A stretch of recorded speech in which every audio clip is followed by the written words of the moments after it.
going on, everybody, and welcome to another episode of Geeks and Goblins. It has been a little minute. How are you doing out there, Utopian Revolt? How are you doing today?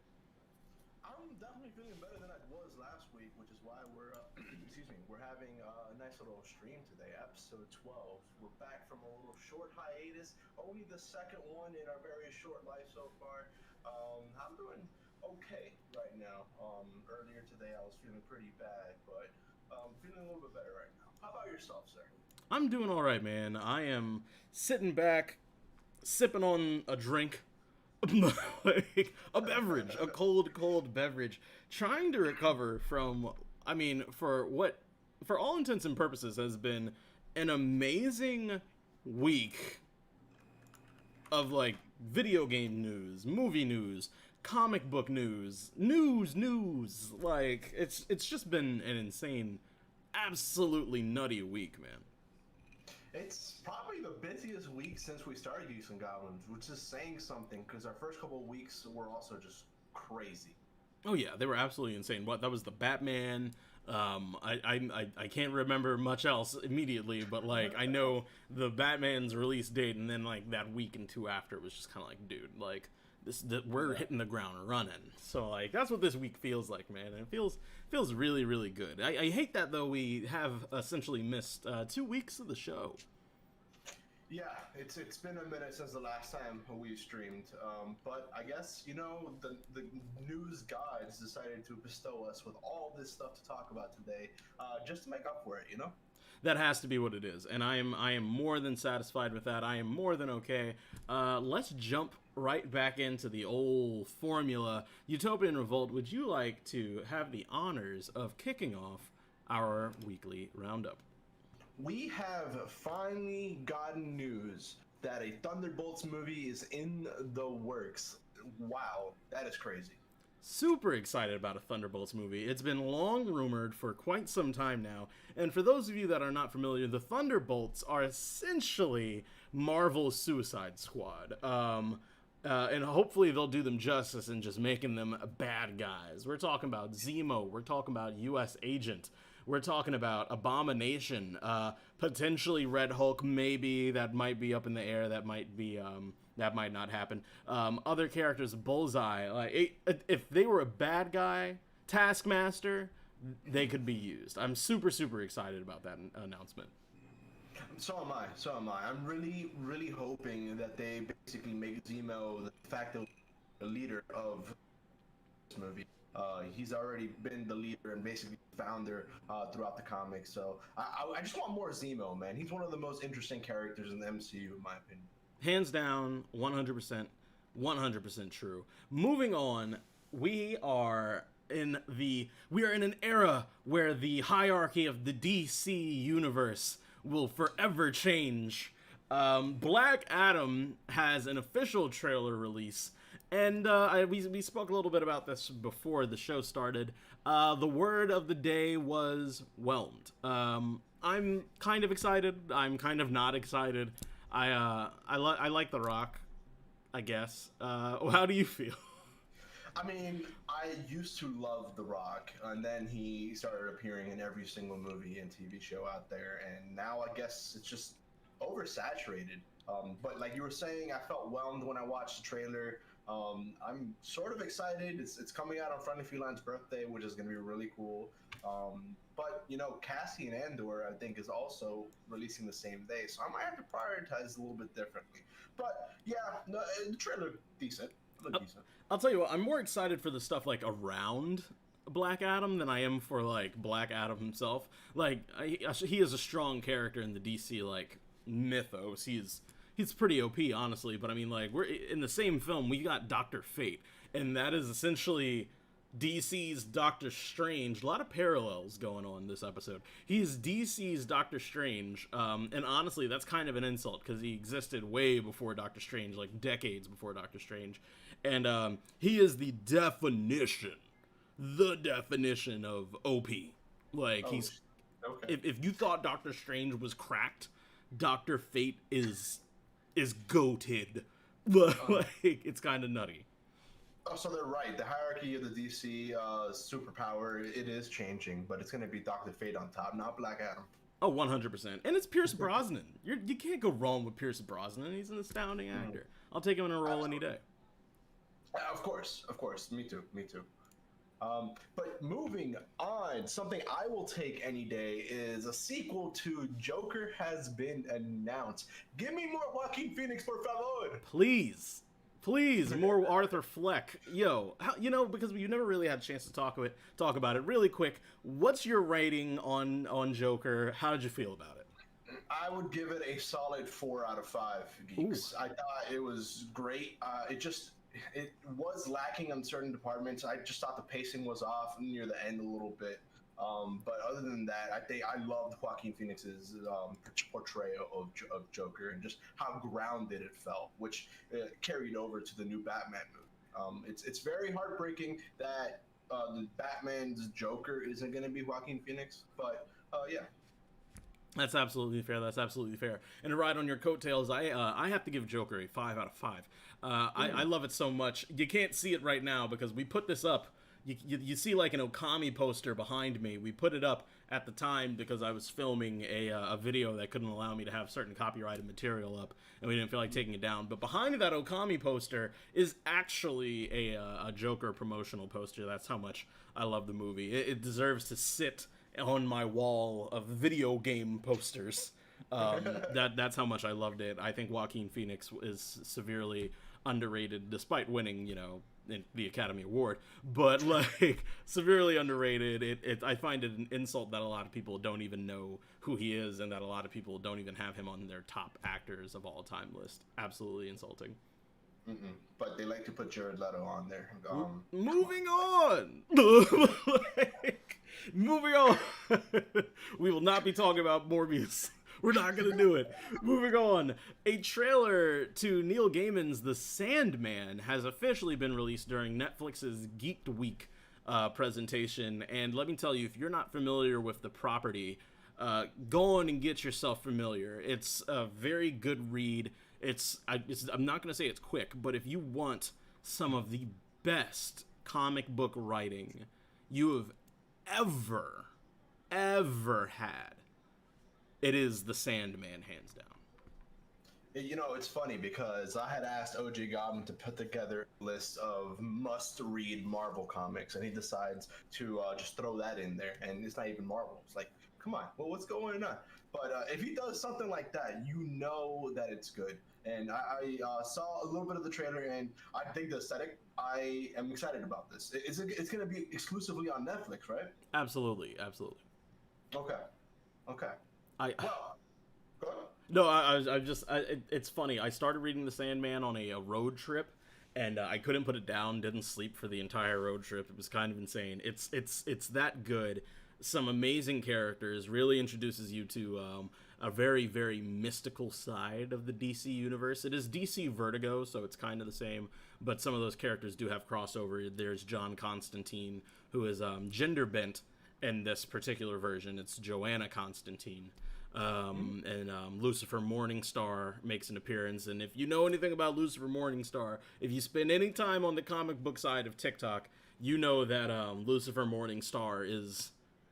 If Dr. Fate is goated, Lucifer Morningstar birthed the goat. Like, on like the layer of power. And that's all I'm going to say about that. I'm looking forward to it. Honestly, we've been getting a lot of great stuff from Netflix Geek Week. So yeah, that's definitely something that's on our radar. Now, last but not least in our weekly roundup, the Lord of the Rings Return to Moria has been announced. It is a PC exclusive survival crafting game coming early 2023, and I could not be more excited for it. So now, are we talking, when you say survival crafting game, are you talking something along the lines of a Rust style game? Yeah, Rust, Minecraft, Ark, Conan Exiles. There's a countless amount of those type of games. But the fact that this is going to be set in the Lord of the Rings universe it's a little cool. It's pretty cool. I got to admit, I think just from a funny standpoint, and by all means, you're allowed to like it. I just think from a funny standpoint, for me, I hate Rust style games, and I hate I don't hate the Lord of the Rings, but like it's my least favorite of the nerdy properties. Not the least favorite. Of course I've seen them, and parts of them hold a place in my heart. So I'm not super excited about this. But what I am excited about is to see Lord of the Rings come back into video games. That is exciting because some of my fondest memories are on those old PS2 games, specifically the Two Towers film game. So it is exciting to see Lord of the Rings return.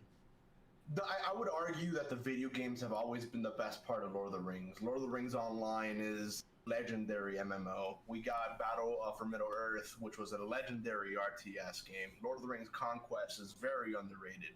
So, yeah, I would say the video games definitely hold a place in my heart more so than the movies. But it's very interesting seeing Lord of the Rings kind of pop up the way it has again. We're getting that Rings of Power show. Amazon doesn't want to call it a show. They want to call it a brand new experience. True. Yeah, I mean, this is the golden age of content. So welcome back, Lord of the Rings. Oh, man. And that is our weekly roundup. And honestly, as far as the scope of the week goes, that's just minor. Like this week's just kind of been nutty as far as Summer Games Fest goes. Netflix Geeked. Honestly, we could have a show alone surrounding the Netflix Geeked Week announcements. That's how strong this week has really been. But would you like to be the one to lead us into our first main topic of the evening? Something has happened since the last time we streamed Geeks and Goblins. Something great, in my opinion. Episode 3 and Episode 4 of Obi-Wan Kenobi have released. And in my personal experience, this show keeps getting better and better. These last 2 episodes, I'm going to say it right off the bat, they're both 4.5 geeks out of 5 geeks for me. Both of them. Keep that in mind because that will be crucial going forward. Okay. Lead us into Episode 3. Tell us how you feel.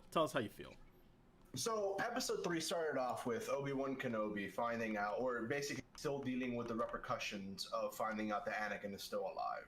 It was a very touching moment in the beginning where he's desperately trying to talk to Qui-Gon. It's obvious that Obi-Wan is traumatized about that whole experience with Anakin.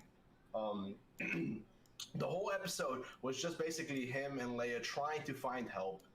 Going to, I think the planet was called Morzapan, something similar to that. The entire episode, honestly, was just more about subterfuge, getting a little bit more bonding time between him and Leia. I don't want to recap everything scene by scene, because there's a lot of other shows that could do that. We're here for the discussion, and I just wanted to say that this episode felt special, mainly because we did get that connection between Leia and Obi-Wan. We saw Obi-Wan talking about Leia like she is Padme, seeing that moment of realization in his eyes. I can't state enough that Ewan McGregor as Obi-Wan was the best possible casting, even back in the day, and I'm so happy to have him back. Such a strong actor, and I think that alone deserves its kind of own little segment here. It's so many strong films in his belt, especially if you're familiar with Trainspotting. Probably one of his original films that people found him in. One of my all-time favorite films. Just a powerhouse in the role, and it's so subtle too. We're not talking about an extremely animated performance here. We're not talking about an actor that's giving us something extremely animated and all over the place. He's not, leaking tears, and he's not yelling and shouting. It's a very subdued pain that you can see him going through. It's a very subdued performance, but not in it doesn't take away from the performance. It's very passionate, it's very raw, and I love to see it, and he's killing it as always, both in Episode 3 and in Episode 4, and hopefully throughout the rest of the series. He's playing a broken man, and you can see it. To your point, he is not doing anything crazy or very expressive. He's very much melancholic. It's a subtle way of acting that not a lot of people can pull off, but Ewan McGregor can. Just with his facial expressions, just with the way he's looking with his eyes. The camera points at his eyes, and you can see so much emotion behind them. It's very powerful stuff. It really is. Absolutely. And I gotta say this, because I have to be honest. If I'm gonna sit up here and I'm gonna review these shows, I do have to be honest. So we're gonna have to move away from the lovely Ewan McGregor for just a moment. I am going to have to get in on Leia. But before I say what I have to say about Leia, I do want to preface, and I do want to make it very, very clear. This is by no means anything that I have to say on any of these episodes, good or bad. This is not a reflection of the actress. I think the actress is doing a stellar job. Being an actor myself, you act with the material that you are given, and you either do a good job or you do a bad job. For all intents and purposes, she is doing a fantastic job. I will never sit up here and shit on a child actor, ever, ever, ever. I think Leia's actor is doing a fantastic job. With that said, I absolutely hate how they have written Leia's character. This is something that I felt in episode 1, this is something I felt in episode 2, and this is something that I've consistently felt in episode 3, especially episode 3. Her character just makes a lot of unnecessary decisions, and I think that she's written to be just a little too annoying from a child perspective. I think there's writing a child for a show, and then I think there's writing annoying children for a show. And I think that's why a lot of people have a lot of problems with child portrayals in shows like this, or fantasy shows where typically children aren't present. Because you either get a really well-written child character, or you get a really poorly written child character. And I do think that this is the case. I think they could have written Leia in a lot of other ways than her being headstrong annoying. It would have been amazing to see her just be headstrong, to see that she was always that Leia, even when she was a little girl. But I cannot escape the feeling of annoyance when she's on the screen, specifically in episode 3. I would say that just part of a kid, I would argue. There's not a lot of that I... Oh, sir, I'm sorry, you're cutting out a little bit. I'm losing you. Let me turn this up just a tiny bit. Is that has been corrected? Yes, you're all good. Okay, so I was mentioning that I think that the way that the writers are approaching this is by basically saying that every kid is annoying, which has some sort of merit to it. But I will say that Leia just feels a little off with her portrayal. That headstrongness, that stubbornness does come through, but it feels a little clumsy with the way that it's handled. It doesn't feel natural. It feels a little ham-fisted.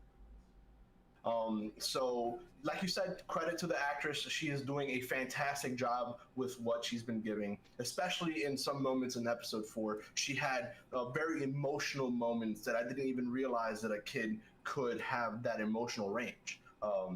It was really cool to see. But I do agree with you with the writing surrounding her as a whole. Oh yeah. And just to kind of close out my thoughts on episode 3, the addition of some characters, I always, maybe you can help me out here. I've forgotten the Imperial trader name. I think it's Tala, yes. Her addition is nice. She's a fun little character. I don't think that she gives enough for me to feel any other way about it. She served the Empire and she flipped. I think that's really going to be the extent of her character all the way to episode 6. I would be surprised if they give us a little bit more. Obviously, the elephant in the room of episode 3, got to talk about it. Yeah. The Vader Kenobi confrontation. Oh boy. It's funny because if as long as we've had TV like this, and as long as we've had movies like this, you knew it was coming. When Kenobi was on the run as he was running through the sand, you knew it was coming. You did. Yeah. But just the second that lightsaber ignited, and I cannot tell you the inner goblin inside of me screeched like a child, I'd never seen it before. Oh my god! Even though it was a minor interaction, even though it was a minor engagement, well, I say minor, but it was everything that I could have wanted so far. I would say that Darth Vader stole the show this episode. The very beginning, we saw his castle on Mustafar. That scene alone was fantastic. I'm so happy they brought back James Earl Jones, because he is essentially the vocal version of what Ewan McGregor does. He has a subtlety to the way he says things. Even when he gets angry, it doesn't sound like extra angry. It just feels very menacing. Let's talk about the fact that during this episode, he snapped the kid's neck with the Force. Yep. Dude. Oh my god. Oh yeah. And then during that interaction with Obi-Wan, he unleashed a line that I think holds up in Star Wars. I have written it down. Basically, Obi-Wan looked at Vader and he had said, "What have you become?" And then James Earl Jones, in the very James Earl Jones-esque type of way, says, "I am what you made me." Wow. Dude, that scene hit so hard. Like you said, you knew it was coming. That's exactly where the show was going. But it still felt shocking when it happened. And to be honest, possibly the moment of the show so far, the best scene in the show as of right now. I would go as far as to say you hit the nail on the head.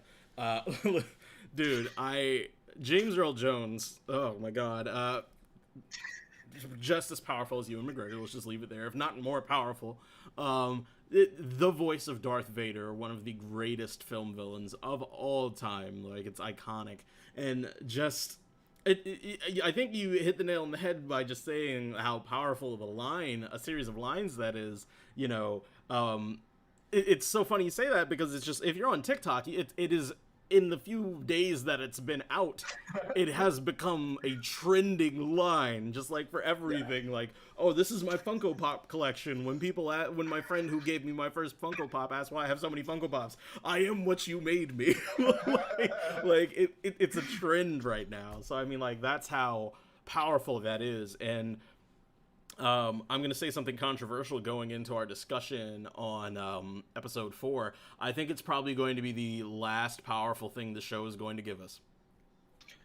See, so knowing your thoughts on episode 4, I can say that I don't know if I agree. I feel like there's so much more that they can show. I feel like the finale of this series is going to be crazy. They've been building up to it. I truly feel that we are going to get the payoff. Now, whether you agree with me on my thoughts on episode 4, it's fine. It's if you don't agree, but we have 2 episodes left, and God, I really hope that they increase the runtime of these last 2 episodes, because as of right now, every single episode has been shorter and shorter, and that, I don't like to see that. They told me I was getting 6 one-hour-long episodes, and that's not what I'm getting. So I feel a little betrayed as a Star Wars fan. But yeah, go ahead. Go ahead and start us off with episode 4. Before you do, what is your review score for episode 3? It's funny, I was actually just about to do that. I realized we forgot myself. My final rating for episode 3 is going to be 4 out of 5 goblins. It gives me everything that I was looking forward to, and now I'm in a position to see what else they can give me. Okay, that's a fair score. Fair score. Now, leading into episode 4, I'm just gonna come out the gate swinging really, really hard. I'm gonna ignite my lightsaber and swing really hard on this one, and I'm not going to miss, I think. Episode 4 of Kenobi, I give a very solid, I will not be swayed, a very, very solid 2 out of 5 goblins. I think for 6 episodes, I think it's a little uncalled for to give us a filler episode. I will give you my thoughts on episode 4, but I would like you to continue. You have your lightsaber ignited. Go ahead and keep swinging. I'm a swing. So let me start with the good. Let me start with the pros before I get into the cons. I feel like I'm doing her a disservice by by just continuously calling her Little Leia. I know I'm doing her a disservice, so bear with me really quickly while I find the actress's name. Bear with me briefly. This is something I should have had beforehand. I'm fully aware, but I know I'm doing her a disservice, and I don't want to do her a disservice. Here we go. Vivian Blair. Vivian Blair. Vivian Blair does an absolutely astounding job this episode. For all of the faults that I have had for 3 episodes, I hope for the next 3 episodes, including this one, she does and continues to do an amazing job. I think they wrote her very well here to be that Leia that we see in A New Hope. Honestly, like that's that vibe that I get from her. And I hope that they continue to write her like that, because I think that this actress has the capability of giving us that strong, compassionate Leia that we are super familiar with. I can't say the same for Reva, but that is a con here. But honestly, that other than the lightsaber sequences that we do get with Obi-Wan in this episode and Tilted Vader, those are the only positives that I have for this episode. And I guess the tomb of Force sensitives down at the Inquisitor base, which I can never seem to remember the name of it. The Inquisitorius. Fortress Inquisitorius. Thank you, Fortress Inquisitorius. The tomb of Force sensitives at the bottom of Fortress Inquisitorius. That was a surprise as well. Yeah. But those are my only real pros there. There's so many cons from a filmmaking standpoint, and I'll get into them a little later. I'm going to let you have your thoughts for now. So I'm going to go ahead and follow a similar format. I'm going to go ahead and list off everything that I've written down that I loved about this. The episode started off with both Obi-Wan and Darth Vader in a bacta-tank, and it kept crossing between the two. And you can see how traumatized and emotionally scarred Obi-Wan was. I love that. That was really cool. Shortly after that, we got Obi-Wan in his full Jedi robes. That was also really cool. I love that. It was so cool to see him back in those robes. Let's see. I don't know if this was revealed in any other content in the Star Wars history, but I found out that Fortress Inquisitorius was in the Mustafar system in one of the moons. I thought that was so freaking cool. Now, the whole episode gave me classic Star Wars vibes. The whole episode, I felt like I was watching a mismatch of Revenge of the Sith and also A New Hope. It felt like a cross between the two. The lightsaber sequences were beautiful. I think the cinematography during this episode was fantastic. I feel like anytime he turned on his lightsaber, the whole room was kind of just glowing blue. I love that very much. And I cannot say it enough, James Earl Jones has stolen the show. In a show that is based off of Obi-Wan Kenobi and Ewan McGregor, it somehow feels like this has turned into the Darth Vader show. And I am very happy with that. And I want to see a Darth Vader standalone show as long as we have James Earl Jones. What I didn't like about it, starting off with the cons, was the characterization of certain side characters. Very beginning, we get introduced to a couple of rebels before they're rebels, namely Wade. He's the only one I can remember, only because he's become a massive meme. It's just, I don't know, it felt like a lot of the emotional parts of this episode was very ham-fisted. It felt like they didn't execute it properly. It could have been much more powerful. At the very end of the episode, we get the scene where Wade gets killed. It could have been such a powerful moment, because that's when this path went from being a smuggling ring to becoming soldiers, to becoming what is the first of the Rebel Alliance. It could have been so much more powerful, but it wasn't, because I don't know. Just the writing feels rushed. It feels like these episodes have been cut way too short. If we would have gotten a whole hour of this episode, it may have been more impactful, but alas, we did not.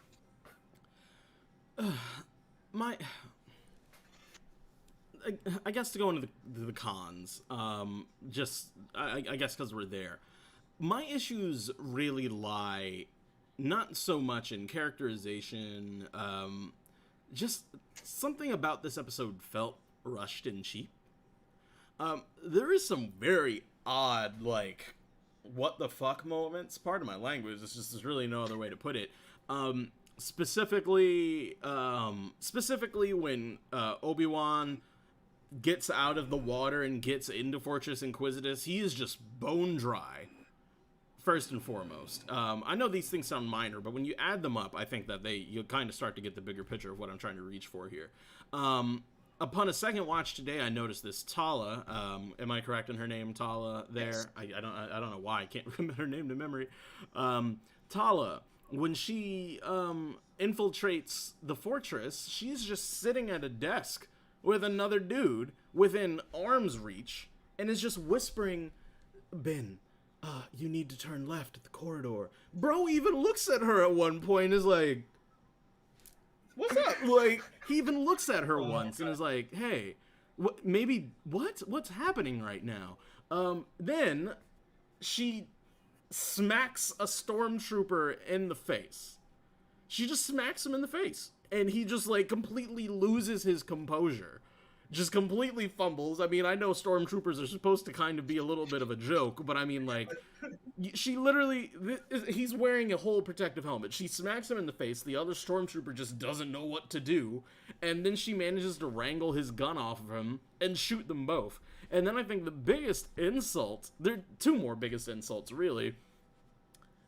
When Obi-Wan is holding the water at the glass and trying to hold the water open, and the one stormtrooper just has his gun pointed through the door and is just taking pop shots and completely missing. Obi-Wan didn't even need to ignite his saber. He didn't even block any of those. He's just missing. Like, a clean shot. And then the final piece of insult for me, oh wow, I forgot about this. I have two more. One of the final insults for me is the, when the stormtroopers are coming down the hall, just as he knocked out that one stormtrooper, you clearly can see that it is a narrow hallway. The stormtroopers are in frame while Obi-Wan is still jumping into that duct. Yeah. Visible. Yeah. Very visible. Yep. And then finally, the last piece, they really tried to get away with tucking Leia in a jacket while they walked through the dock, surrounded by officers and stormtroopers and inquisitors, like this was a damn episode of Scooby-Doo. What the hell is going on over there? It doesn't make sense. It feels like those are the moments of that makes it feel like a kid's show, not like a Star Wars show for everybody. It makes it feel, it cheapens the whole experience. It really does. I don't understand who made that decision. That's a very bold move. Very bold move. I was waiting for one of the stormtroopers to be like, "Hey, wait a minute. He has 4 legs. Stop right there." Dude, it's other things in the episode, like when Tala gets she gets caught almost by this one Imperial officer, like, and then she just snaps his neck and leaves him on the floor and walks 5 feet back to the desk. Oh, bro! What? You hear the thud. She is less than a person away from the same dude who heard her talking to Kenobi. Yeah. I can see why it's ranked lowly. I really do. I will go ahead and still say this is the 4.5 Geeks for me, only because it felt like pure Star Wars to me. I am willing to turn a blind eye to all that stuff because the highs of this episode were very high, in my opinion. Like you said, we got the best of Leia. We got, in my opinion, the best of Reva. I think she has slowly started to grow on me as the show goes longer and longer. She's still not where I think a villain should be. But at this point, I don't even know what her motivations are. At the very beginning of the show, you and I, in our last Geeks and Goblins, discussed that she is one of the younglings. She's going to defect at the end of the show. I don't know about that anymore. I do think that she is one of the. I think she is definitely one of the younglings, and they are going to reveal that at the end. I just don't know what her end goal is. It's obvious that she is power hungry. Her interactions with Vader has been so freaking cool to see. This leads me to another one of my cons, though. Her interactions with the fifth brother. It just feels like the fifth brother is just constantly there waiting to see her make a mistake, and then she ends up somehow getting ahead of it, and he's just shaking his fist like, I will get you next time. They have made him a caricature of what a character like him should be. I don't know. I think the whole episode felt like classic Star Wars. It felt like what I remember watching with A New Hope. It felt kind of like the rescue mission for Revenge of the Sith at the very beginning of the that's why I say it was a mix of all of that. And it just delighted me as a Star Wars fan. And we started seeing Obi-Wan probably in his most badass form that we've seen in this show. So I think that alone carries this episode to a 4.5. That's fair. And you know, I'm never gonna knock anybody's rating on that. You're entitled to feel that. I think a big conversation that's happening right now, specifically on TikTok, is separating hype from, you know, expectation, as well as, you know, whether or not you're allowed to kind of be disappointed by this show. I remember going into this, and just as we wrap this up before we get into Miss Marvel, I remember going into this, we had a conversation about Kenobi, I want to say maybe episode 6 or 7, I want to say, and kind of about where we were on it. And I've always been in a place where, you know, I love Star Wars. It's one of my first, like, nerdy, you know, outlets. It's one of my first, nerdy loves. And I always want more of it. But I think more is not necessarily always a good thing. I think it depends on, you know, what you're doing with it. My issue with this era in Star Wars and things that still revolve around what we call the Skywalker saga is that we know where this all goes. You know, we know where it all goes, and yeah, there are minor gaps to fill in. You know, obviously, specifically in this, you know, in those years between Revenge of the Sith and A New Hope, what was going on with Kenobi? And you know, for all we know, this may be the most interesting thing that happens with him in all of that time. This may be the story we have to tell, but I'm not in. I want new stories outside of this trilogy, and I want. Not trilogy, I'm sorry, outside of this saga. And I want new characters outside of this saga. The Acolyte sounds like an absolutely enticing series. You know, we don't know anything about that era, or we don't know a whole lot about that era. Whole new characters, whole new stories. But, you know, I'm not, like, enticed by this story because I know where it goes. I know what happens to Ben. I know what happens to Anakin. I know what happens with the rebels, you know? I know what happens with Leia. I know she's not in danger. Yeah. You know? It removes that amount of stakes for me because I know she's not in danger. And frankly, you know, nothing against the actress. I don't really care what happens to Reva because frankly, I don't think she's going to make it out of episode 6. Yeah, no, I don't think so either. She's definitely dying by the end of this show. This show just doesn't have stakes for me, and that's my problem. I think this whole show so far has been an emotional of basically portraying Obi-Wan as a broken man. I mean, this whole episode, this last episode of episode 4, they basically are trying to hype him up like, hey, listen, you have to get out of your own head. You have to let the past go. I know it's not easy, but if you want to rescue Leia, if you care about her, this is what you have to do. So I think for that reason alone, seeing Darth Vader trying to burn the fuck, excuse my language, burn the fuck out of Obi-Wan Kenobi, and just, you don't see his face, but you can feel the emotion behind Anakin there. You can. That right there, seeing the connection between Obi-Wan and Anakin still being there on screen makes this show worth it. we have seen some of the lowest lows that we've seen of Star Wars on Disney Plus, or just during this whole Disney era of Star Wars. But I also do think that we have gotten some of the most emotional highs that we've gotten with this show. I really, really, really hope that these last 2 episodes are longer and that they take their time to establish characters and emotions. If they're able to do that, I will leave Obi-Wan Kenobi feeling very happy and satisfied. But to your point earlier about whether people need to be separating their expectations or they're allowed to be disappointed with Star Wars, I did read something earlier today that I thought made a great point. Star Wars fans have been so toxic for such a long time. They've hated literally any content that has come out. There are freaking haters for The Mandalorian, Mandalorian Season 2. Yep. There are people who loathe Bad Batch, who just talk crap about the Book of Boba Fett all the time. Star Wars fans have become so toxic that when people have valid criticisms, they're not heard anymore because of the other extremist fans. And I think that's where we are right now with the Star Wars fan. You have made a lot of great points about this episode specifically, but also your criticisms of the show. And I think that needs to be heard and understood by a lot of people. But a lot of people are just going to hear you criticize the show and be like, oh, you're just a hater. And that's where we're at, which is very unfortunate. Well, you know, I can live with that. I can live with being the bad guy if people want to make me the bad guy. The reality of it is, I have no distaste for the actors at all.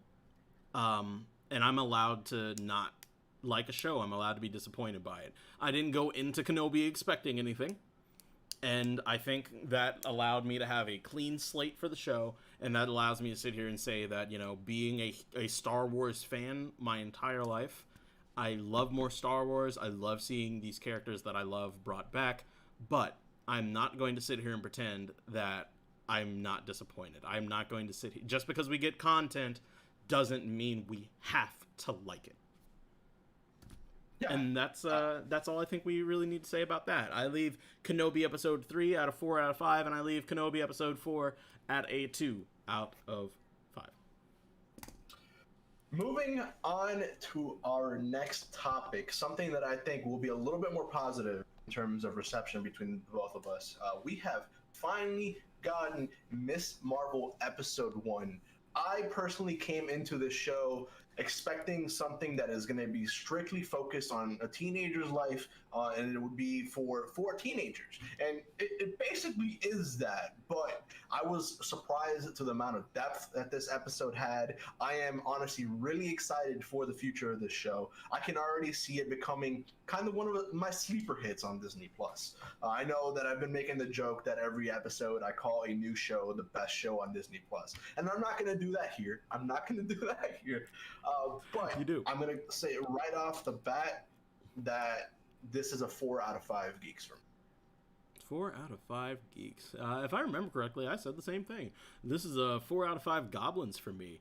I did not expect to like this show at all. I really didn't. I was not a big fan of the switch on her character's powers. I was not a big fan of that at all. It didn't appear that it still doesn't appear that she has any connections to the Inhumans. But, you know, I like it. I like it for what it is. Some people, yeah. I have a unique take on it. It's not really a unique take, because somebody said and I agreed with it, and then I have an extended take on it. A creator who will not be named said that it reminds him of a Disney Channel show from back when we were kids. And I sat here and I thought about it, and I was like, I completely agree with that. It does remind me of a Disney Channel show. And then some people are like, how dare you say it feels like a Disney Channel show? And then I thought about it, and I was like, wait a minute. It is actually literally a Disney Channel show, first and foremost. And also, secondly, like, that's not a bad thing at all. No, like, that's not a bad thing at all to be a Disney Channel show. Lizzie McGuire, even Stevens, I could go on. Like, Phil of the Future. You do need to mention Phil of the Future. Oh my God, Phil of the Future. I could go on. Like, this is not a bad thing. If anything, I think that's a great thing. For a long time, Marvel has kind of needed to step outside of itself. Not everything needs to be the oh, this is gonna be the next city destroyer or the next world destroyer. Like, I think that's something that the Netflix shows got so right, you know? I mean, the Hand did want to eventually take over New York, but I mean, the point being is, you know, like, it felt like a street level event. It felt like some really small stuff. And I think Miss Marvel captures that really well. There's a lot of heart in this show.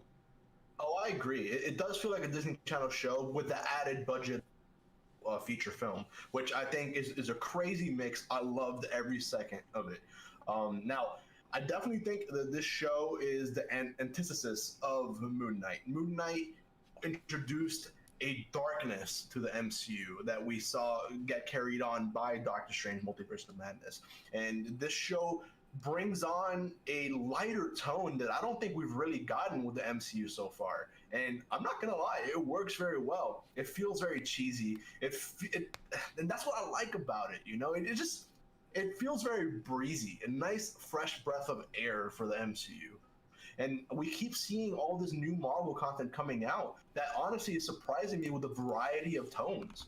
It's fantastic. I don't know the name of this actress. Like you said earlier, I should have probably been more prepared, but she has done a fantastic job with her portrayal of Kamala Khan. I am very, very excited to see the rest of this show. I thought it was really cool how we got a lot of moments talking about things, her and her friends, and behind them, the walls that had little illustrations basically corresponding with what they were talking about. And then when they were texting each other, different things in the scene would turn into like a text message and you need to see each other's response. Little touches like that, like you said, give this show so much heart that we haven't really seen before in MCU, or actually like really in the modern Disney Plus era. Absolutely. And just to riff off of what you were saying, her name is Iman Vellani. And very interesting, very interesting take. So I mean, like, let's get into it first and foremost. Iman Vellani as Kamala Khan, absolutely stellar. She is absolutely amazing. Some background on her, really quick. She this is her first role out of high school. Oh, jeez. Like, this is. Can you imagine? Like, that's impressive. Right? Like, and just real quick, because I don't want to be misquoted, I could either be out of high school or out of college, but I do believe it is high school. This is her very first, like, role out of that. Like, that's absolutely insane, and she is blown out of the water. And I think a big part of what helps that is she is apparently an actual, like, MCU stan. Not a fan, she's like a stan. And it's... From everything that I've seen, she's just been perfect for the role of Kamala Khan. She dressed up for Halloween one year, way before Miss Marvel was even on the table as Miss Marvel.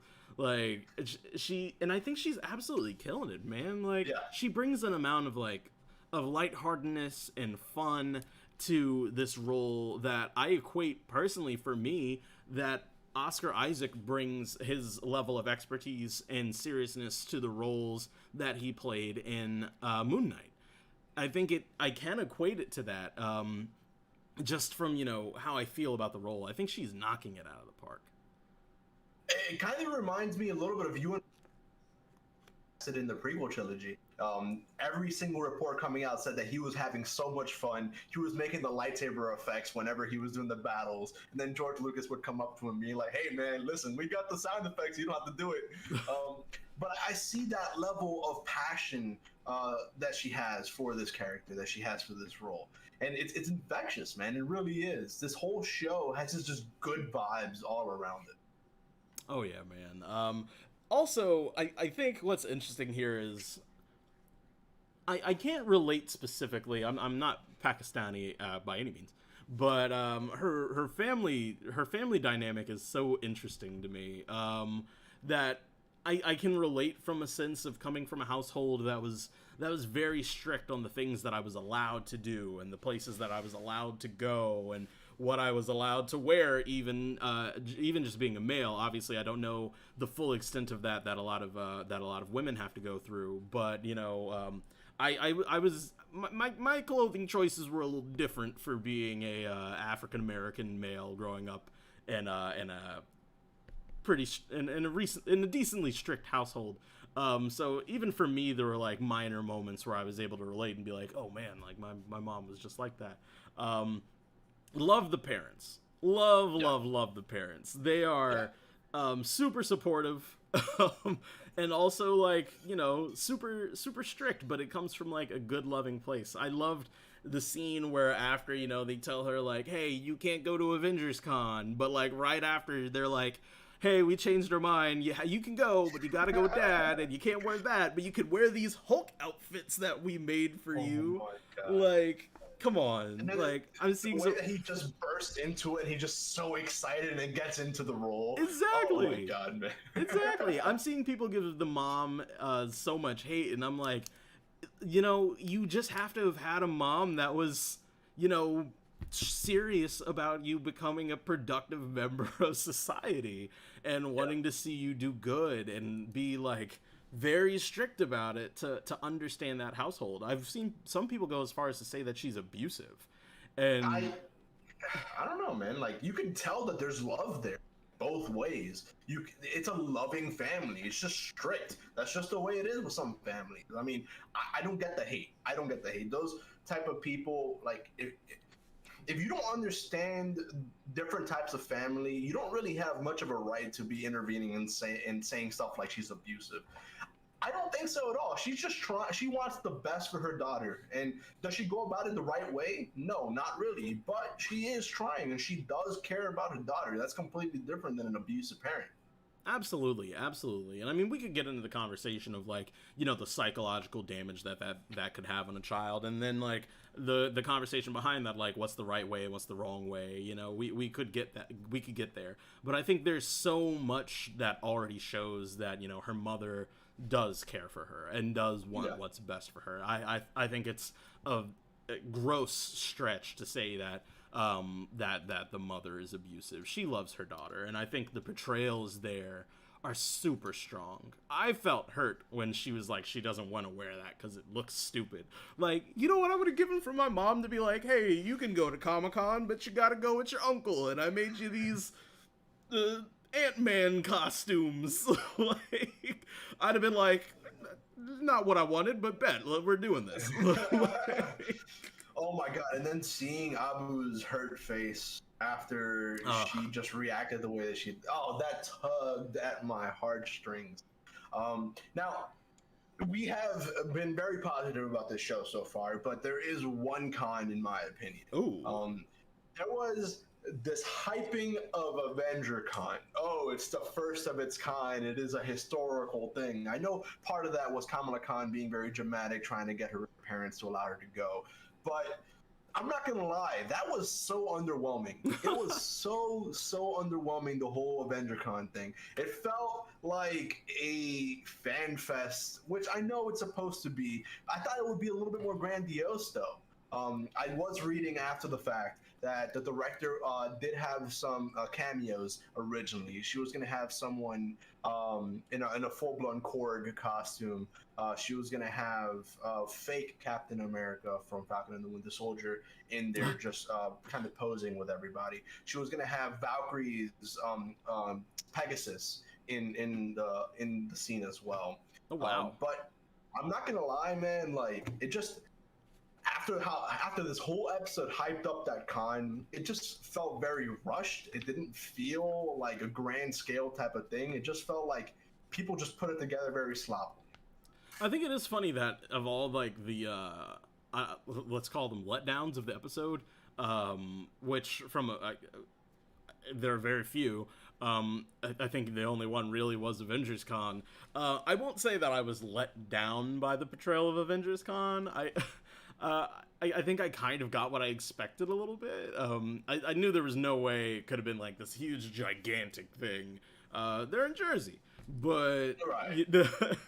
But I didn't hate it. I do have thoughts about some of the stuff that popped up in Avengers Con that was a little weird to me.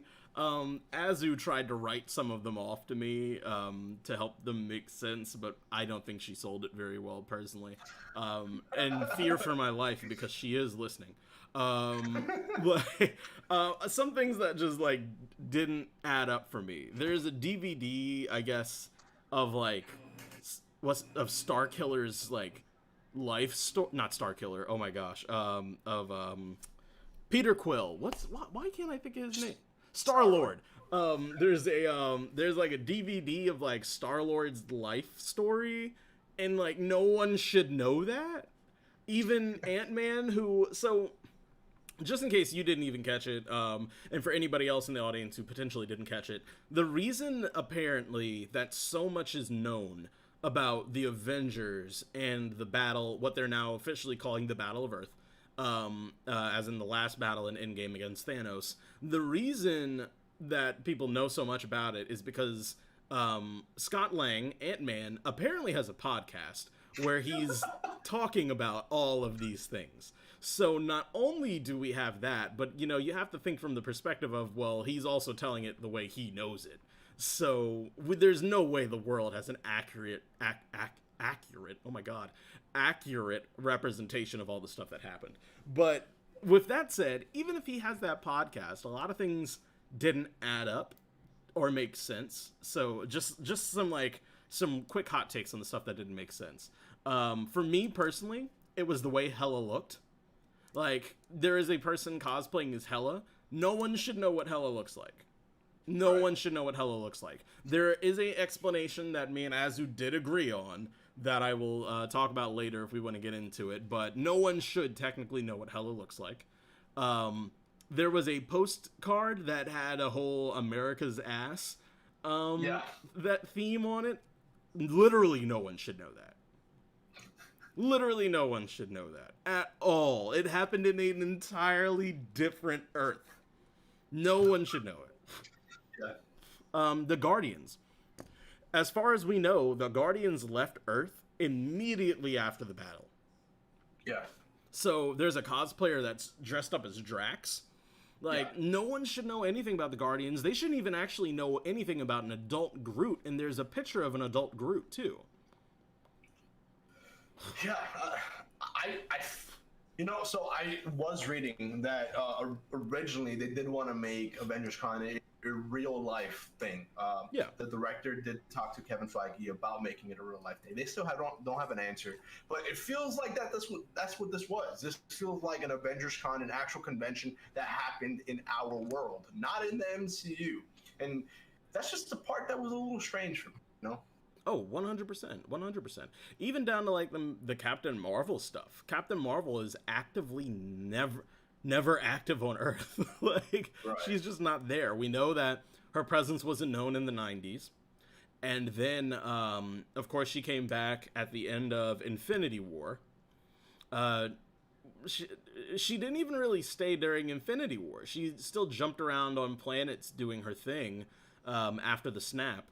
She came back in Endgame to destroy the ship, and then presumably left immediately after that again. So, honestly, it starts to fall apart a little bit there, their storytelling, when, Captain Marvel is this big deal for Kamala Khan, but in reality, she was never even really present. Yeah, I mean, she does go into it a little bit in the very beginning show, which I thought was fantastic. The little handmade animations with her drawings and stuff like that. That was so cool. But she did talk about Captain Marvel not really being active on Earth, and she tried to excuse it. But it is a little weird that she has such a fascination over a character that really isn't well known in this universe. Oh yeah, it's a little odd. So let's go ahead and get into the elephant in the room. How do you feel about the powers? I feel like it's strange that it's coming from sort of band. It felt a little weird. We got a sense that the mom kind of knew what that thing was. Yeah. I found that the powers themselves were, as Kamala said, very cosmic. It was cool. It was pretty cool. Just the visual portrayal of it. I think the special effects were also freaking great. I don't know. I don't really have much of an opinion on the effectiveness or the portrayal of the powers yet. I think I'm reserving my judgment to see what they do with it going forward with this show. Oh yeah, absolutely. And we definitely didn't get a whole lot of them here. Pretty much the whole last fourth, if that, like the last half of the last fourth. We finally start to see her powers see her start to use her powers a little bit. I don't know. They're going to have a very good explainer for me in the next few episodes as to why we couldn't just get her regular powers. There, I could kind of see it from a TV budget standpoint, given what we've recently seen with She-Hulk. I could understand if if the budget was the problem. Okay, cool. Like if we were gonna end up with like She-Hulk level stuff, okay, I get it. But I don't know. I don't know that I believe any of the stories coming out about why her powers were changed. I feel like they did it just to kind of make sure there was no weird cross for general audience goers with Mr. Fantastic and Miss Marvel. That makes sense. I mean, that's the only thing that makes sense to me. You said you've heard some stories as to why it is that. What are those stories? Like, what is being reported out there, sir? Let's see. Specifically, let me see if I can find it. I'm trying to find that article again. Bear with me.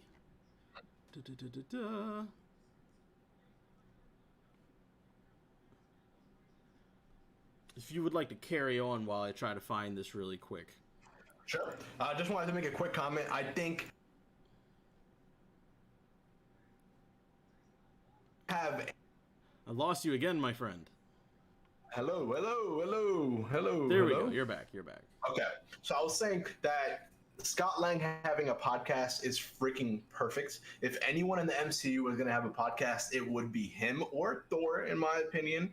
But having that little tidbit in there, I think just made the episode so much better for me.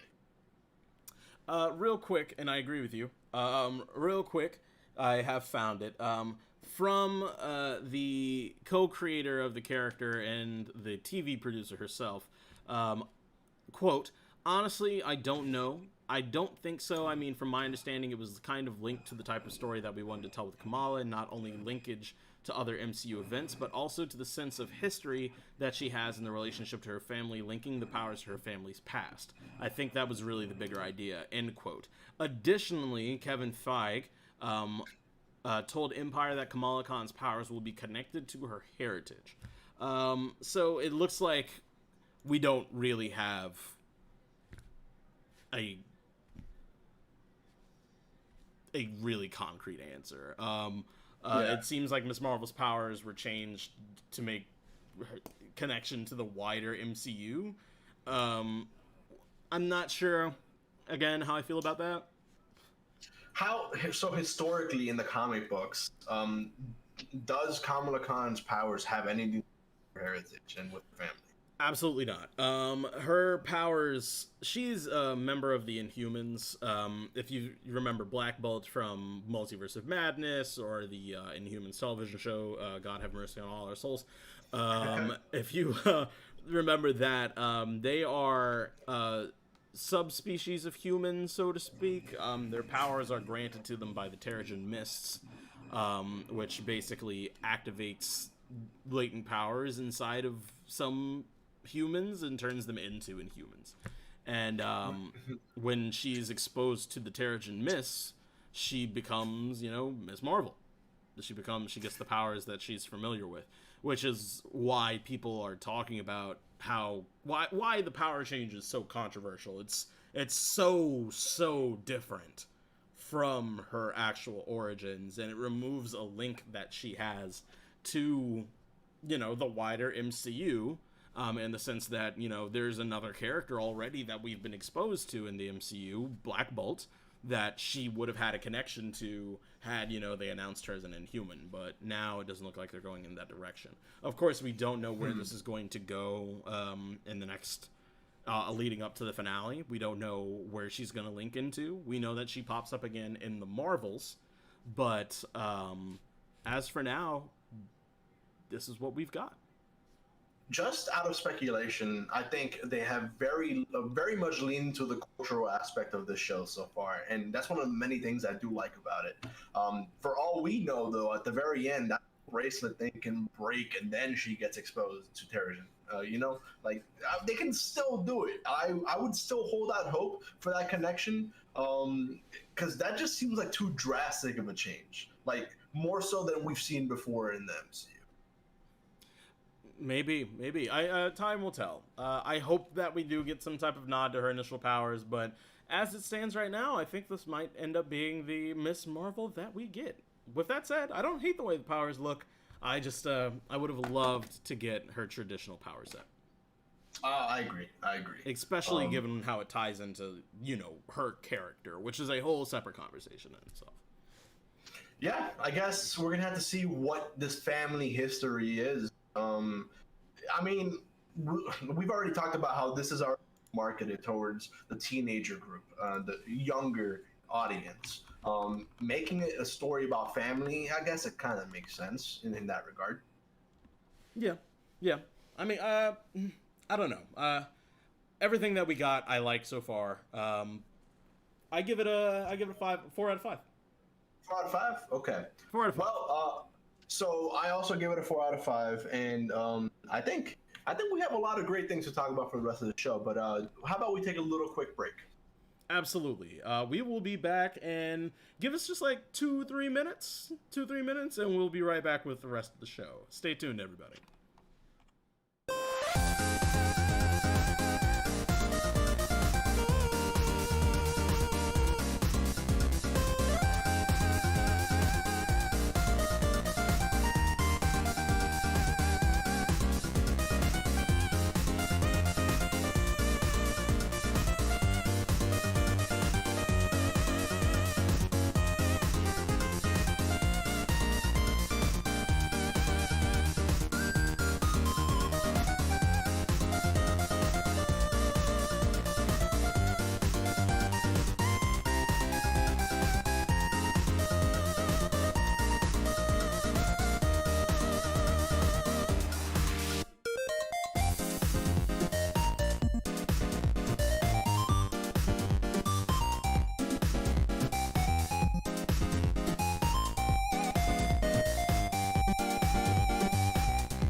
Back from a very brief break. Sorry about that. Had to refresh my glass. I needed some agua and to hit the head really quick. But I'm ready to keep it going. Welcome back, sir. So earlier this episode, we talked about how it's been a crazy week in terms of news. Most of that has been because of the ongoing Summer Game Fest, also lovingly known as Not E3. We did get a massive amount of reveals, some of them bigger than others. OgGoblin, why don't you lead us in, man? Oh my gosh. So, I mean, Summer Game Fest, always a great time of the year, especially since, we've been very, very light on E3. How I miss it so. Apparently we're getting it again next year, but this is about Summer Game Fest. Some big announcements out of here, man. Some big shows, man. Some things that I loved out of it. I loved the new look on Street Fighter, even though I've always been like absolute dog water at Street Fighter. Super loved that. I have a tradition. Every time Call of Duty gets announced every year, I wait for the official gameplay trailer, and then I make my annual tweet. New Call of Duty looks like Call of Duty. And I have to admit, this year's Call of Duty looks like Call of Duty. And I'm going to spend $60 on it. Yep. It's $70 now if you're going to play it on PC. Oh, don't remind me. I have to give them another $10. No, seriously though. It does look good. Something I praised during the live stream over on our channel. The sound design for their latest games. Oh my god. Chef's kiss. Absolute chef's kiss. They've been absolutely beautiful. What else on my end? Aliens Dark Descent. I don't play horror games as a rule. I hate them. I absolutely hate them. I hate that we get so many of them. But with that said, Aliens Dark Descent looks really good. I don't think they really went too much into like the gameplay style of it too much, what exactly we're going to be getting from it. But either way, it does look really interesting. The roguelike game Witchfire that was shown off, that looked really interesting. That looked really, really interesting. I think they said it's in Unreal Engine 5 as well, right? Low-key, I think literally everything that they announced was on Unreal Engine 5. That engine is getting so much love right now, and for good reason. It looks good. Stupid insane. So stupid insane. What else was on my docket? Midnight Suns, always exciting. Yes. You know, it bothers me how many people are how many people are pissed off by the fact that it's kind of like a pseudo card game. I'm here for it. It's going to be a tactical experience. That's my kind of game. You've seen the XCOM streams, so I'm here for it. Let me kill some. I say that, but there will not be any permadeath. Let's see what else comes to mind. You played a little bit of it. We have a video up on the channel right now for anybody that wants to go check out the demo.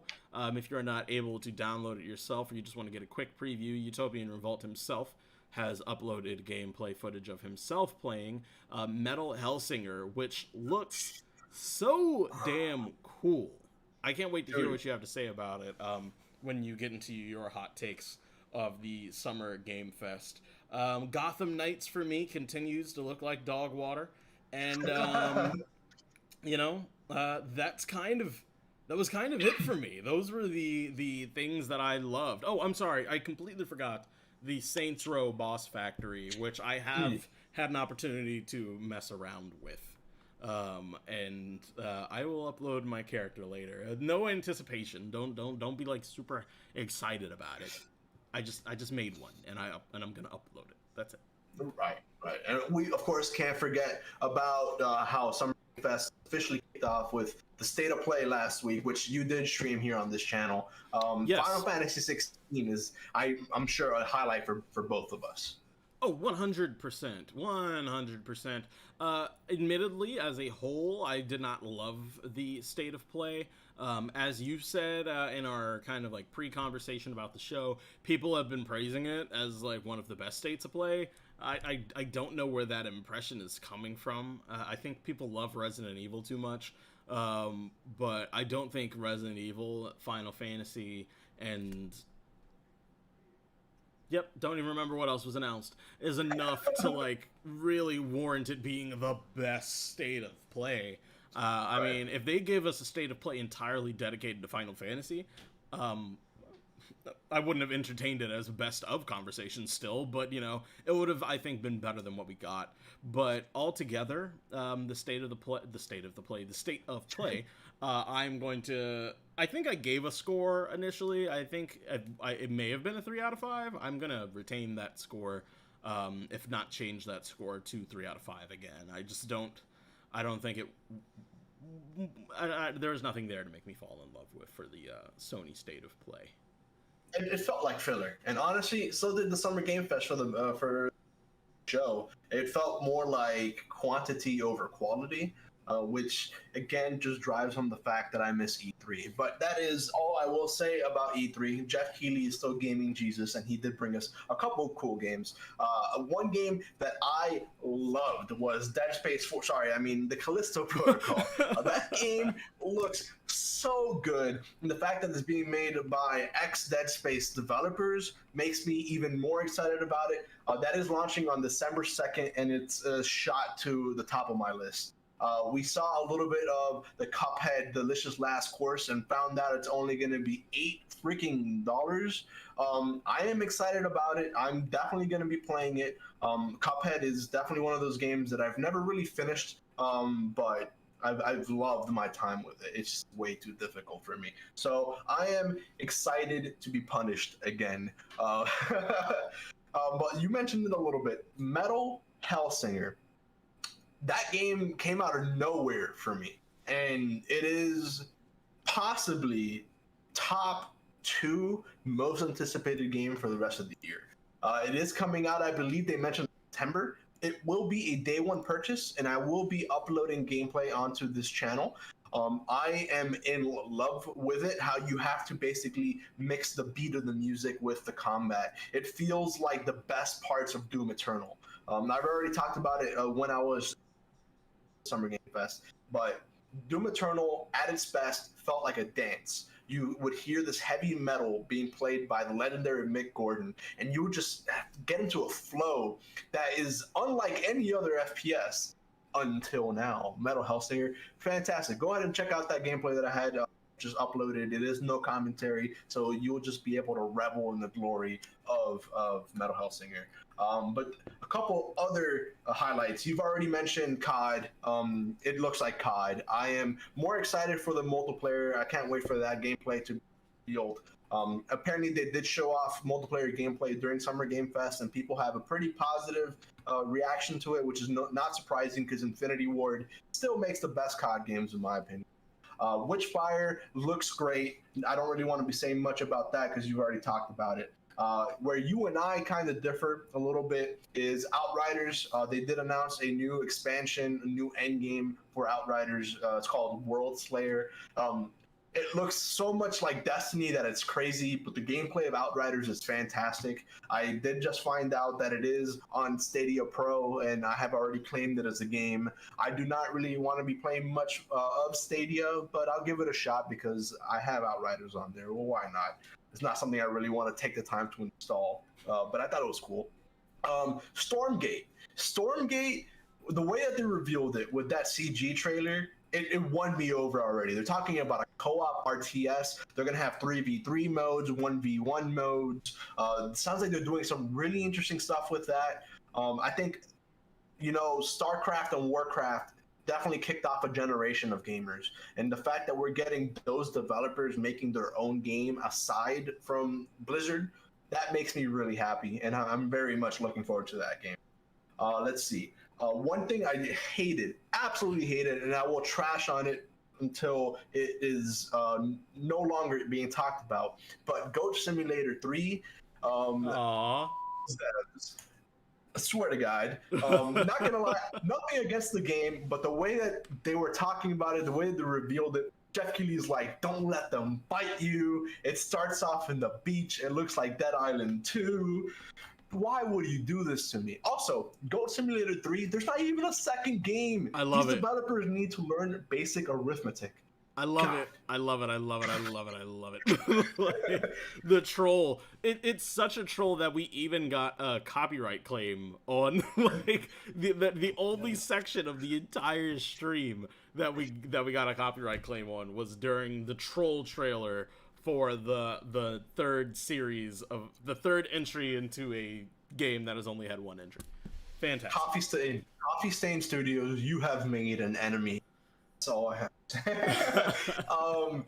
But you've already talked about Midnight Suns a little bit. That trailer that they showed off looked fantastic. We got Venom, we got Hulk, and they're both corrupted. What is this game going to be? Is it going to live up to the hype? I don't know, but I'm in for the ride. We just saw the video for Neon White as well. I thought that game looked very interesting. It's coming out to the Nintendo Switch and also PC. It is going to be a card FPS. Yes.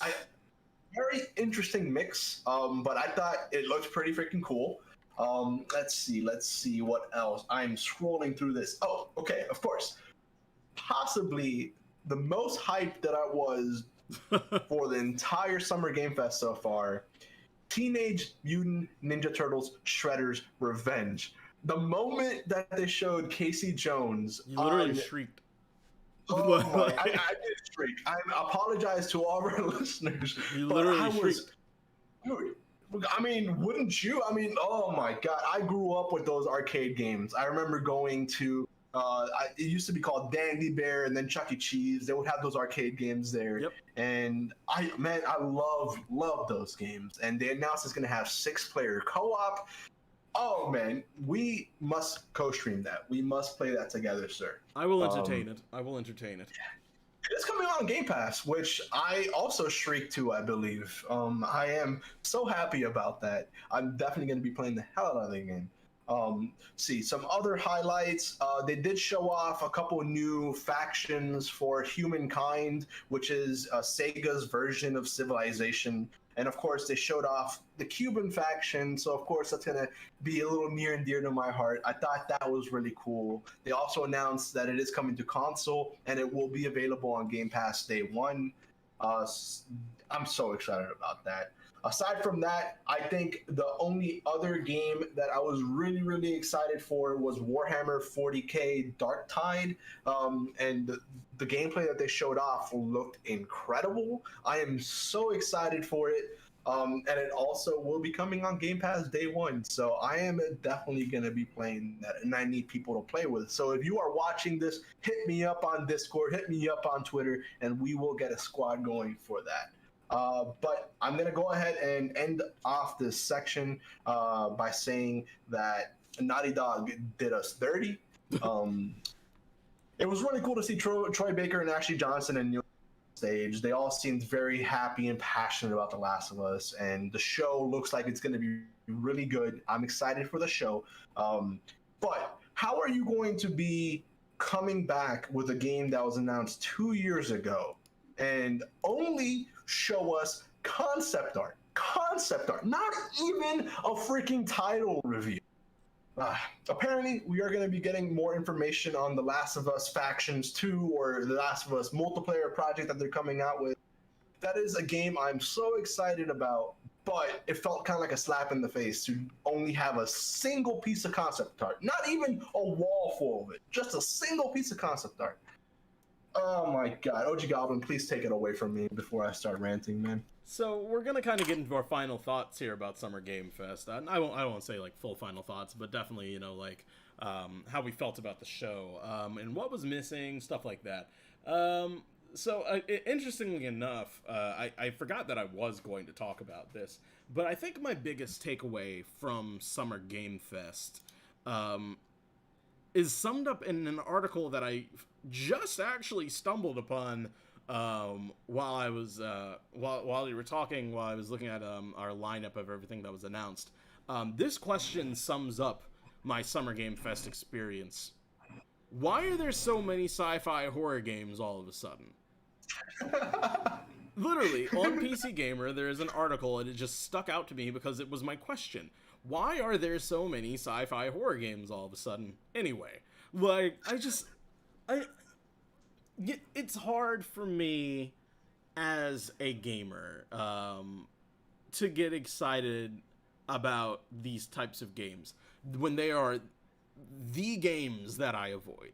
I do not like to be scared.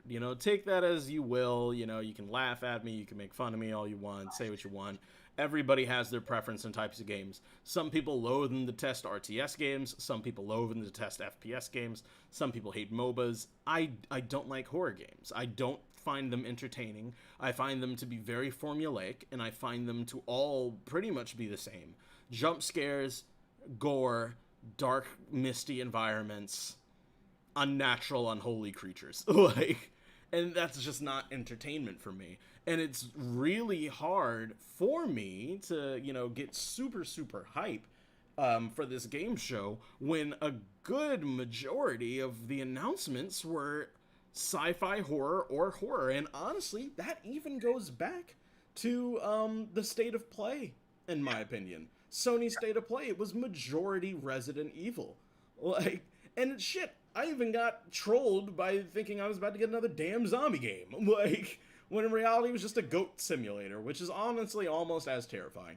But, I don't understand. for a while I got it. We didn't get a whole lot of horror games for a while. You know, it wasn't like the super exciting thing. What, we lived in the world with Silent Hill, Resident Evil, Fatal Frame, and maybe like max 3 more scary franchises in gaming. But now it seems like everybody is like rushing to put out a scary game, especially indie developers. I don't understand. Is that like just ease of game design, or do they just think that's where the trend is? I feel like it can't be ease of game design, right? Because designing something truly scary and that is actually good is going to be difficult, as difficult as making any other good game. I don't know what it is. It did strike me as very odd that we got Routine, that we got Fort Solis, we got Layers of Fear, we got the Callisto Protocol. Now, I already mentioned I'm excited about Callisto Protocol. That's mainly because of the gameplay and just the aesthetic. But the rest of it just felt like more horror stuff. And I don't want to diminish anything that those developers and publishers are doing. It's just, it feels a little weird. And it's a trend that I've noticed throughout just these last 10 years in gaming, where during certain E3s or Summer Games Fest, we have a massive trend. Like I remember in 2013, they announced the Tomb Raider reboot. They announced Assassin's Creed 3, Crysis 3. They announced all these games that had a bow and arrow in it. And it just feels like this year's version of that is the horror game. And I don't really get it. I don't get it. I don't know. It's not for me. I take issue with kind of like horror as a genre anyway, not necessarily just across like the medium of gaming, just like in general. Again, I do not like to be scared, but I just feel like there's only so much you can do in that genre, you know, before you just like start killing things and showing gore for the sake of killing things and showing gore. Just kind of like to put the nail in on that statement. We're getting a fucking, pardon my language, we're getting a not Harry Potter. We're getting a Winnie the Pooh horror movie. Like, what? Like, what? I do not understand the need to take all of these things that should, you know, fill us with excitement and wonder and like happiness and joy, and turn it into something that, you know, wants to like kill us. I understand. Space can be scary. Robots can be scary. AI can be scary. Aliens don't want to just hug us and show us how to make iPhone 30s 20 years ahead of us. Like, I get that, but everything does not have to be inherently malevolent. Like, you know, like, it was really off-putting for me. And reading actually in Jeff Keighley's comments, you know, actually a lot of people were asking him, like, one, what was up with like the consistent like space aesthetics in the games, and two, what was up with all the horror games? And apparently, like, a lot of people backed out, and a lot of his process for picking these games is, you know, it's a mix of people reaching out to them and them reaching out to other people. So what that says to me is they were reaching out to a lot of people, and either some games just weren't ready yet, or just, you know, a lot of people just working on horror games, and I don't get it. So my hopes for next year, you know, give us some more lighthearted stuff. Give us variety, man. Give us some variety. You know, I don't want to always have to, it's video games. Inherently something wants to kill me. But, you know, it doesn't always have to be so dark, I guess. You know, I miss the light times of video games. Oh, I agree. And then, I mean, like, we're not even talking part 1 being revealed. That could technically be considered another horror/zombie game. It's weird. It is very weird. Going forward, I do want to see more variety in Summer Games Fest. And honestly, I wouldn't even mind if they shortened it from an hour and a half to 30 minutes of straight bangers. Give me game after game after game. I don't need to have a interview with a developer that I've never heard of before. Like, no disrespect to them, but do that in your own vlog. Do that in your own event or something like that. But I think we're increasingly getting to the point where, like Jeff Keighley said, where a lot of people backed out. We're getting to the point where a lot of companies want to do their own thing. Like, shortly after the State of Play, we got revealed that Capcom is doing their own thing. We just got revealed that we're going to get a Final Fantasy VII 25th anniversary stream coming next Thursday. That's just the reality of the situation. And it is, a little saddening to me because it removes the Christmas feel of this time of year. Yeah. Because all these big releases are being staggered in terms of announcements. I don't know though. I am crossing my fingers for tomorrow. Certain things that are going to be shown tomorrow, I will not even discuss any leaks or speculation out of respect for Microsoft and all those developers. But I think that tomorrow is probably going to be the biggest day of the summer. Yeah. Maybe I'm just setting myself up for disappointment, but I've heard we're going to be getting Starfield at the very least and Redfall. Those two games I'm very excited for. I'm not going to comment on anything else, but we're finally going to see some sort of positive atmosphere in Starfield, I hope. We're going to get some good space, right? Hopefully. I think if tomorrow is a banger, then honestly, this Summer Game Fest event and also the State of Play, it's fine. But if tomorrow ends up being disappointment, I'm gonna come out of the Summer Game Fest feeling a little underwhelmed. I think you bring up something very important. I think tomorrow does have to be good. It has to be good. Let's get into some little speculation there as we come around to the very end of the stream here.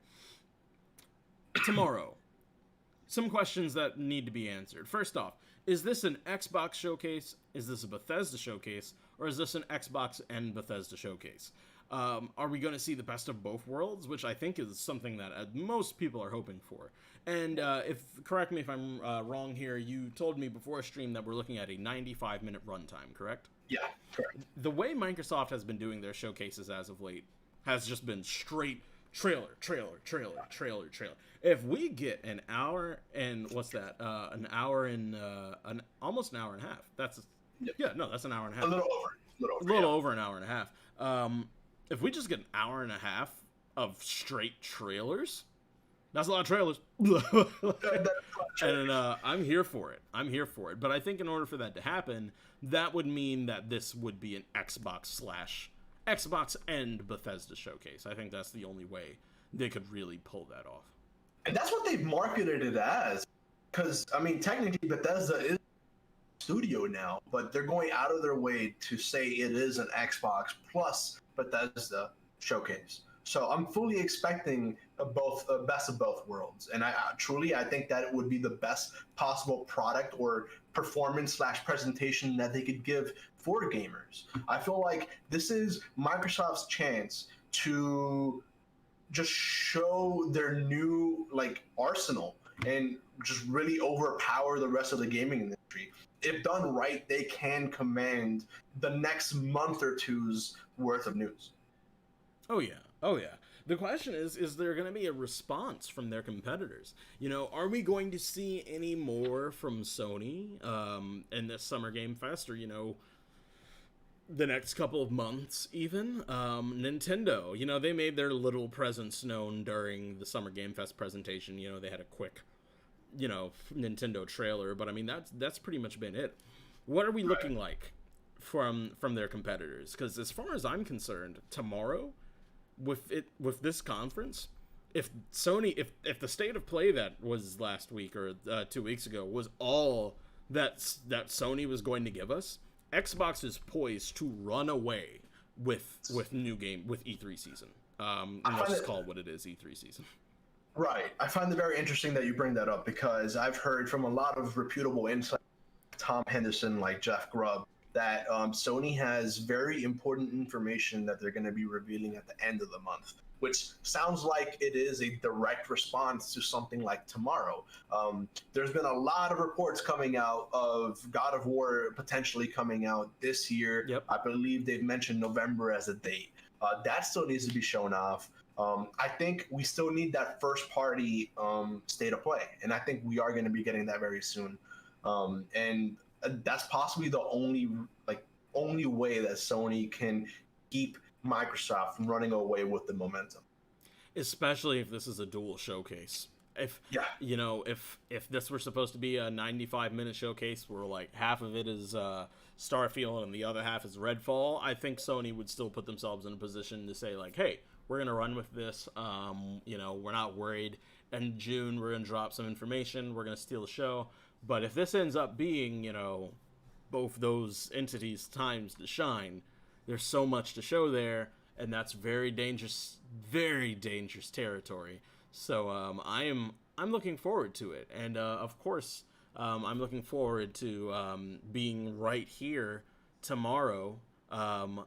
At what's the time again? Hit me with the 1 p.m. Eastern time, and we will be having a pre-show at 12:30. Exactly. So I look forward to being here with you at 12:30 p.m. Eastern Standard Time for the Xbox Bethesda showcase. So if you guys need a little getaway on a Sunday while you're at work, if it's slow, no one's coming into the office, or maybe not the office people wouldn't be working, nobody's coming into the job, you're sitting at the desk, you ain't got nothing to do, or if you're just at home enjoying the weekend, getting ready to go back to work on a Monday, please join us here at 12:30 tomorrow for a special presentation of the Xbox Bethesda Showcase, brought to you by Goblin Gang Entertainment.